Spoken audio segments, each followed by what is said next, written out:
one of the Imperial Army's airships. This situation is looking worse by the minute. We need to hurry.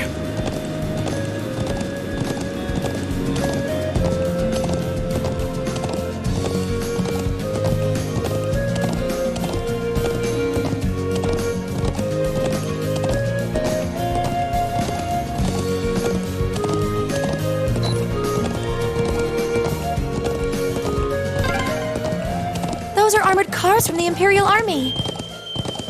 Damn, this isn't looking good.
Thank you. Really, I appreciate it more than you know. It's no big deal, honestly. I agree with Elisa. We're classmates after all. And more than that, we're friends. Well, this is clearly of great importance to you. I know you want to protect your people, but that's not the only reason you're doing this, is it? You got me. It ties back into why I accepted the Lieutenant General's recommendation and entered the Academy too. I'm sure each of you feels the same about your own homes, but I love this land with all my heart. The wind racing across the highlands, the vast mountain peaks, the clear blue of the sky, the breathtaking beauty of the rising sun, the melancholy of the sunset, the twinkling of the stars in the twilight. I love everything about this land of Nord. It's part of who I am. Wow. Guess it hadn't sunk in how much Nord means to you. I'm certainly attached to Ruhr, but I can't think of anyone else who would state their love for their homeland so poetically. If you love it so much, why did you leave it behind? If you truly love Nord, if Nord is such a part of you, what is it that drove you to enroll in a military academy in a foreign land so far away? I'm not surprised you'd find it strange. To be honest, I'm still not totally sure what compelled me to do it. Back when I was a kid, the Republican Army built a base in the Eastern Plains, and the Imperial Army responded in kind from the Watchtower. It's made me more uneasy with every passing year.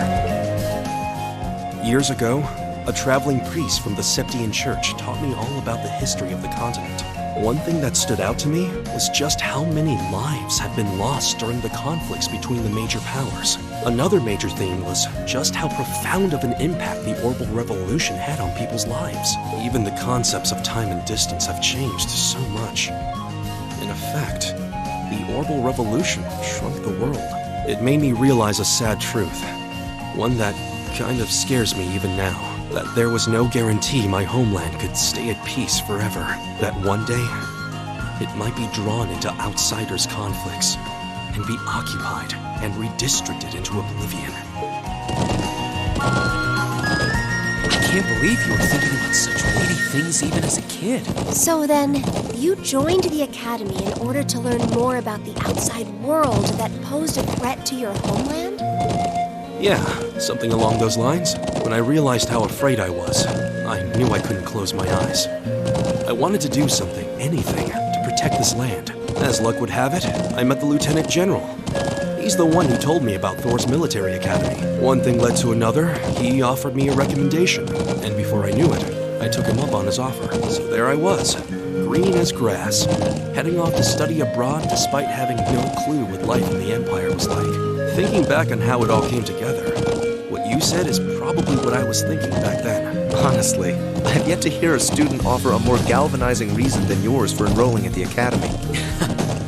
I have to agree. I don't know too many people who love their home so much that they'd leave it behind to find a way to protect it. It's not a sentiment I can imagine many Erebonians feeling, that's for sure. But I think I finally understand. Elisa? Just an idle thought. But having heard Gaius pour his heart out to us, there's no way we can just walk away from this. Not after the people of Nord gave us such a warm welcome and treated us like family. Indeed, I couldn't have asked for more. Agreed. We'll get to the bottom of what's going on here and stop war from breaking out. Nord may not be our home, but it's still an important neighbor. I'll do what I can to aid you.